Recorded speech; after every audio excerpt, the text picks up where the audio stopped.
We Jayanti doctor Babasaheb आंबेडकरांची आहे आणि त्यानिमित्त पंतप्रधान नरेंद्र मोदी, राष्ट्रपती द्रौपदी मुर्मू यासह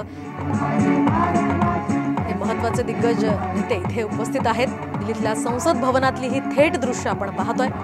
डॉक्टर बाबासाहेब आंबेडकरांच्या या पूर्णाकृती पुतळ्याला पंतप्रधान मोदींनी अभिवादन करण्यासाठी आता इथे ते आलेले आहेत। ठिकाणी विविध कार्यक्रमांचं आयोजन आज खरं तर संसदेमध्ये करण्यात आलेलं आहे आणि त्याच निमित्त राष्ट्रपती द्रौपदी मुर्मू, पंतप्रधान नरेंद्र मोदी यांच्यासह लोकसभेचे अध्यक्ष ओम बिर्ला हे सुद्धा इथे उपस्थित आहेत। पंतप्रधान मोदींनी डॉक्टर बाबासाहेब आंबेडकरांना अभिवादन केलेलं आहे। तिथली ही थेट दृश्य आपण सध्या साम टीव्हीवर पाहतोय।